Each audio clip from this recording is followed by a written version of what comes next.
Welcome to In 20XX. This series takes the listener, year by year, into the future. From 2040 to 2195. If you like emerging tech, ecotech, futurism, permaculture, apocalyptic survival scenarios, and disruptive science, sit back and enjoy short stories that showcase my research into how the future may play out.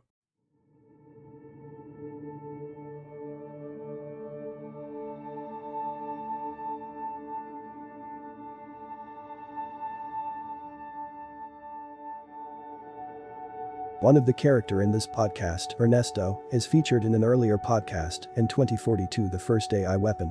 You don't need to follow his storyline in sequence, but you have that option. It's easy to make an artificial intelligence that seems to think, but when peeps spend too much time with it, they notice cracks, and they get annoyed. The way AI makes mistakes shatters the illusion. Peeps don't like to see a friend turn into a broken piece of plastic. So new companies form. Names people never heard of become names they speak of all the time. Names like Finer Point, Mind Chaser, and Cogent. Word spreads about jobs you can do online. Thousands sign up daily. One company seeks workers who will explain things to AI. Another company will pay you to mark when an AI messes up. Examination offers free testing for all ages, grades, and subjects. As experts grade the tests and offer feedback, data is collected for training AI. One company holds building design competitions. The company gives you access to design software, and the winner gets paid big bucks. You might win the prize once, but use up all your fresh ideas and never win again. For one startup you can raise an AI, interacting with it in a virtual environment. One company will pay $1 an hour if you allow them to heavily monitor your online activity. All these startups have one thing in common: they farm data and people are the crop. Jane cautiously walks into the living room where 7 people sit on salvage couches. She's skinny but muscular, and her eyebrows are leveled. Not stepping far from the front door, she says, "Sergio hasn't been here, has he? He isn't here now." A young femme wearing a suit vest and chewing a lax sprig glints her eyes and says, "No, he hasn't been around." Jane walks into the room and says, "You'll tell me if you see him around." Half the group nod. She steps out then returns, pulling a suitcase about to explode with its contents. Disappointed that no one offers to help, she frowns but no one notices. The smell of sweat wafts off her rumpled clothes. She drags the case through the dining room furnished with more couches and some DJ equipment. In the hall, she unlocks a padlock and opens the half-tall door to the space below the stairs. She tugs her suitcase inside and closes the door. In the tiny space, she straightens out the blankets on the floor and finds a shirt she can rub on her face and neck. Later, she emerges and finds a different group in the dining room eating sandwiches and drinking bottled water. She walks slowly through, staring at the food and water. Turner, wearing a red shirt and suspenders, says, "Sorry, Jane, we don't have enough for you." She avoids eye contact and says, "I won't beg." She walks into the kitchen and checks the bin where sometimes peeps leave food bank rejects, usually dry beans, cans of vegetables, and dry oats. Nothing in the bin. In the backyard, the faucet on the rainwater tank gives her one drip. 2 femmes lie together on a hammock talking. The femme holding a flower says, "Hey Jane, have you tried the talent agency?" Jane says, "You mean the big boob agency?" The femme says, "That's not what it is." Jane shrugs. Mark, a guy who lives on the 3rd floor, steps outside. He says, "Hey Jane." She looks at him with one squinting eye and says, "Hey." Smiling with a piglet face, he says, "I'm going to Torino's. Want to join me?" She takes a deep breath, stretches upright, and says, "I don't want a boyfriend." He blushes fiercely and glances over at the 2 femmes on the hammock who look in other directions. He says, "Yes, sure." She says, "Do you know what I mean?" He rolls and yaws and says, "Sure. I get it." The restaurant is on the other side of the 6 train lines, literally in the shadow of the giantess tower. On the way there, Mark walks fast, slows down, then walks faster again. Everyone walking around dresses nicer than she and Mark. The scene reminds her of her college days. In the restaurant, their table is on the balcony overlooking the main floor. The bots buzz by so fast it makes her pull her arm back when one passes. A bot sets down tall cups of water, and she takes a long drink. Mark is smiley. He says, "Whatever you want." She flicks her finger to make the item scroll in AR and says, "I need to fatten up a bit, can I order one for myself?" He waves a hand and says, "Of course. I'm getting one for myself." Her stomach grumbles. Ernesto pushes his cart down a Pittsburgh street. His cart is a relic from a time when people parked and shopped. 41 years old, he looks like he's in his 50s. His hair rests on his head like an old mop that's dried stiff. His features stick out. jutting cheekbones, pointed elbows, and overhanging brow. A year ago, he couldn't get money for drugs for several months, and he's never gotten on drugs since then, but his mind hasn't entirely cleared. Today is Tuesday, his favorite day. To get to the food bank, he pushes his cart miles. It takes hours, but he likes to camp where he feels safe. He sleeps in a yard in Winery Lane, a neighborhood where some people have jobs. Lots of the houses are gone, and people have noticed strange plants growing in all the abandoned lots.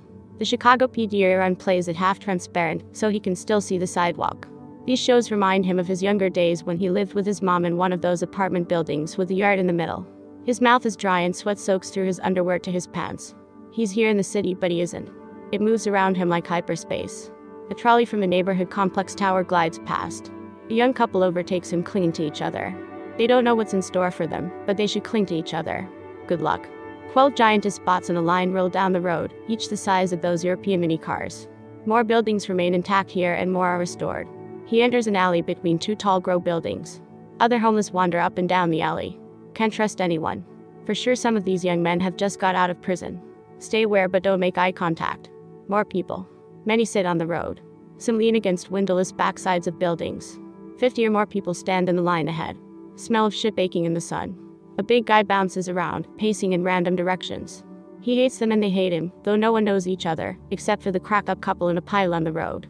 Keep to yourself and be ready. He waits in line now. He could get here before daybreak, but would have to wait before the food bank opens, or he could get here when it opens, but have to wait in the back of the line, which can stretch around the block.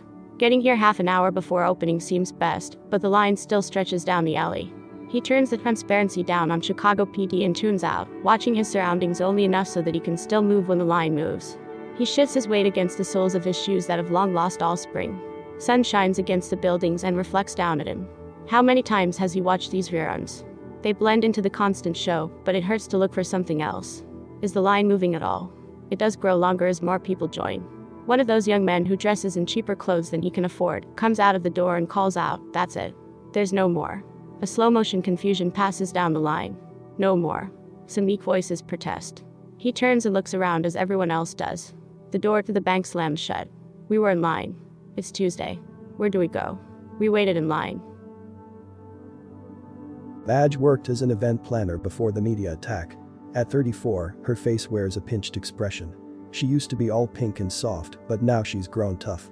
In the co-op, she looks through the bins and finds 2 blouses that may do the trick. At the counter, she says, "I don't have money, can I work for these?" The brown-skinned femme with a voice like a child says, "Glass sorting is through that door. Ask for Philip." She hands Madge a worn playing card, the 2 of hearts. Hours later, in the yard behind the hostel, she pours water into a pan, adds a few drops of soap, submerges the first blouse, and rubs the fabric together. When the clothes have dried on the line, she takes them down. In the genderless, locking stalls bathroom, she tries on the best blouse with slacks and examines herself in the mirror. Not bad. She pins a name tag on the front. The name tag is a lucky find. She saw it on the road one day. Pinning her hair back, she smiles, which looks like a stern frown. The name tag reads, "Belina." She says, "Hi, yes ma'am, my name is Belina." Her friend told her about the old folks home next to that neighborhood where all the elderly live it up. The rest home towers. A sky crane crashed into it one time. She can get to the cafeteria by taking the side stairs to the basement. When she ventures into the cafeteria, her heart thumps as she walks between rows of tables. Bot chairs wheel peeps in and position them at tables where bots on ceiling rails bring trays of food. Not an attendant's face in sight. Let's do this quickly. In her self-assembled uniform, Madge searches for the peeps who look like they've had time to eat and are done. Will someone watching CCTVs come and tell her to leave? Just stay calm. She leans over a table and asks an old femme in a soft jacket, "Are you done here?" The femme looks up and says, "You're not a robot." Marge laughs and says, "No ma'am, we have some technical difficulty today. I can take your tray." The femme nods. Marge gathers 5 trays, stacking them on each other, and takes them to the tables near the wall where no one sits. Removing a plastic bag from her pocket, she uses a spoon to scrape food from the trays into the bag. Her movements feel tense, and she presses her lips together. She repeats taking trays, scooping scraps into the bag, and leaving the trays on the table. When the bag becomes a little difficult to handle, she marches up the steps into the hard light carrying it. So what if the food is mixed? So what if the bread will be soggy? They're going to be soggy in her stomach after she eats, and she'll eat until she feels full. She finds a park-like area near the train tracks and sits on a bench in the privacy and shade of trees and hedges. Opening the bag, she studies the meat cakes, mashed potatoes, gravy, steamed veggies, and rolls. She picks out a meat cake that someone took a few slices off of and bites off a mouthful. Rolling her eyes, she says, "That's so good." The next morning when Jane comes downstairs, loud voices and laughter meet her in the living room. A guy wearing a straw hat says, "Damn, mine is up to 10. 6 people sit around, glasses frosted over but talking to each other. Another guy says, "Catching up." Jane says, "What's going on?" A femme sitting with knees bent and drawn up near her chest and bare feet on the couch says, "We're making money, real money." She moves her hands like she's hitting buttons in her virtual space. Some of the others do the same. There's always some news about making money online, and it always turns out to be a scam. Jane says, "How are you doing that?" The femme says, "Conjant, look up the company Conjant. They pay for Peep's reaction." Jane pulls a chair from a corner and sits. In her AR, the company promises pay. She signs up and then listens to a phone conversation between a person and an AI transcript of the conversation tracks. She's supposed to mark any point where the AI messes up. The caller says, "That number doesn't work." The AI says, "Try the number again." Jane taps on the transcript. It's so annoying when AI gets stuck in a loop like that. A $0 in her upper right turns into a 10-cent. She squeals. The others laugh. One of the guys says, "You have a ways to go to catch up." Jane says, "And I can withdraw this money." The femme says, "You can link your Conjant account to Gaintis and use it like a checking account." Jane's energy boost makes her squirm. She shakes her fists and squeals again. The guy who only recently started living in the house says, "Be careful. If you tag something that isn't an AI mistake, you can lose money." Jane knows AI blunders. Everyone jokes about the AI that doesn't get it. TikTok videos about idiotic things chappies say go viral. When people complain about having to deal with zombies, they mean AI. So to get paid to tag zombie blunders gives Jane a satisfaction she's been missing without knowing it. One femme shouts, "I'm at 15. Jane is behind the others, but she's catching up.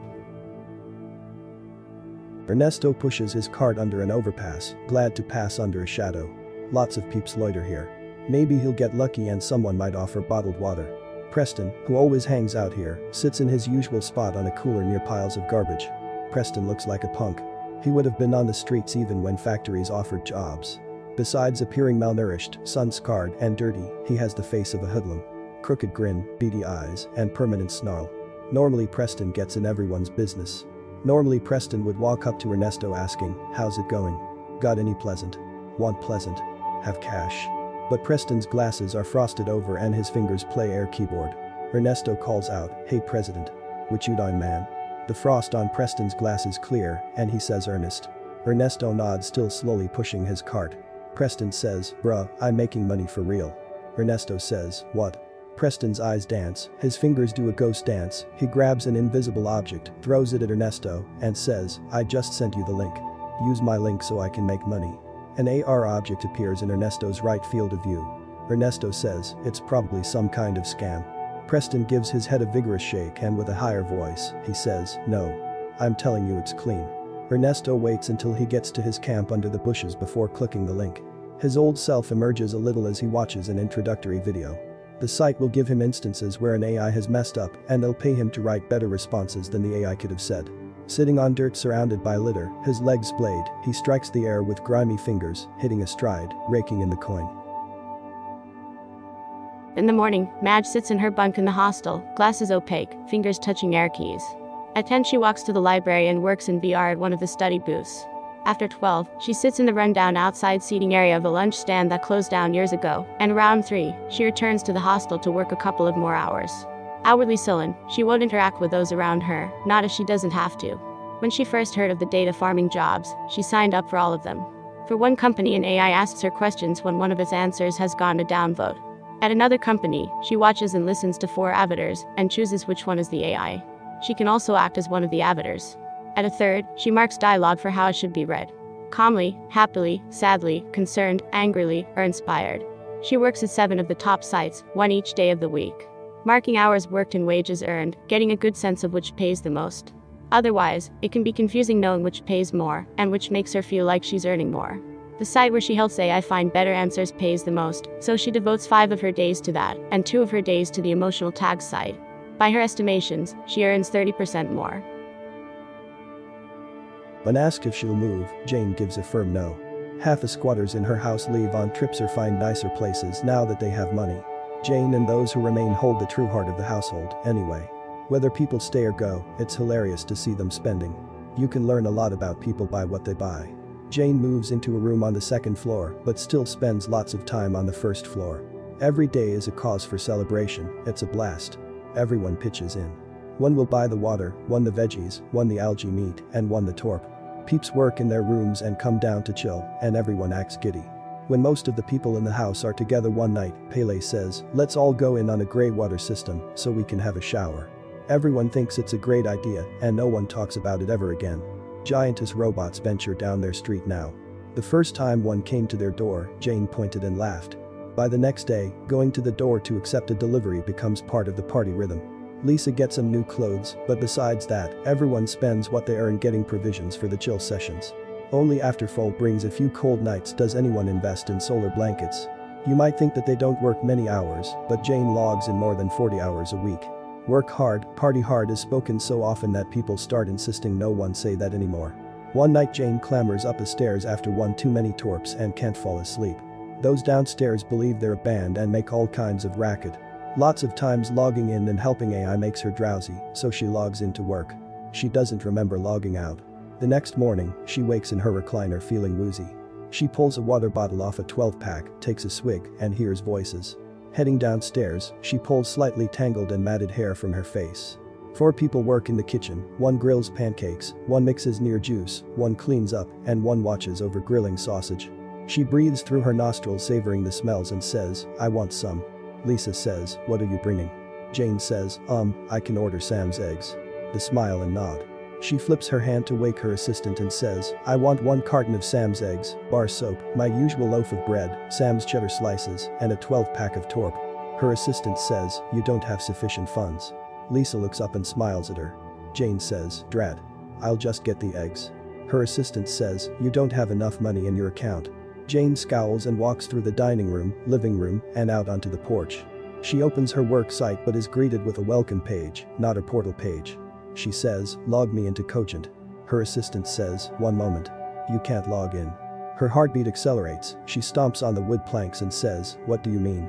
You made a mistake. You messed up, assistant. Ernesto pushes his cart up to a brick building with a sign out front that says, room for rent. People crowd the sidewalks. Voices and music mix in the warm breeze.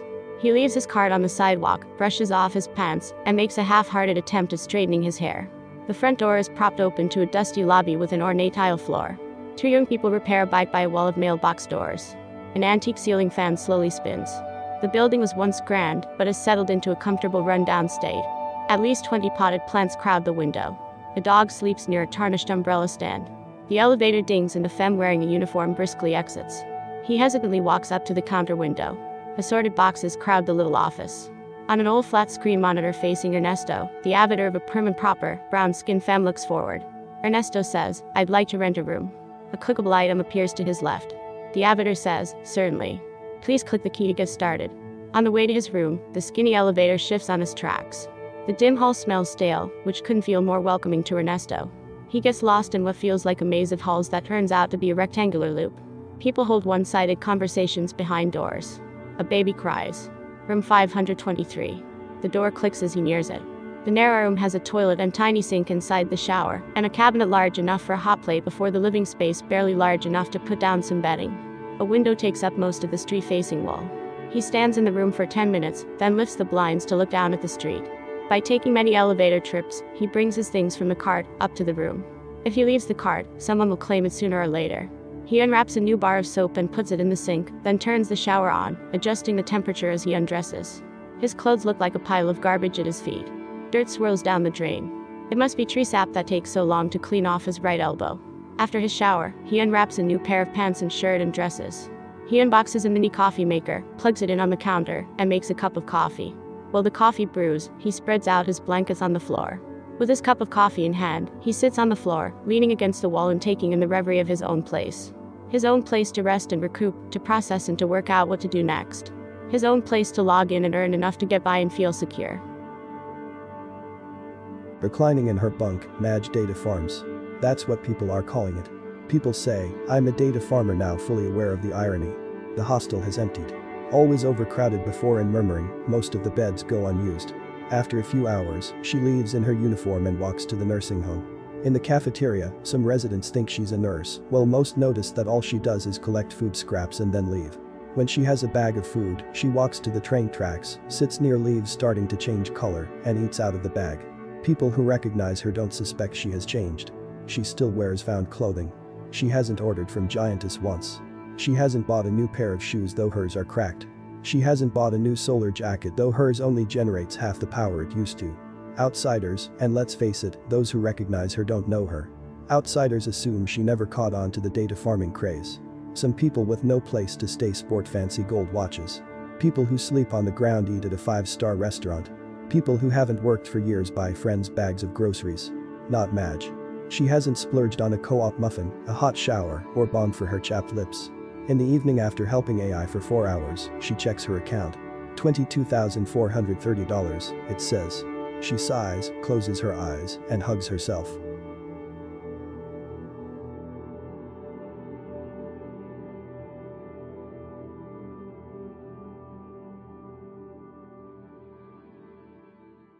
Thank you for listening. I will never run ads on this podcast. Please take the time to rate, review, and subscribe so that more future-minded people can find this show. My landing page is n20xx.com. There, you can find the companion website to this podcast that includes an illustrated timeline and glossary.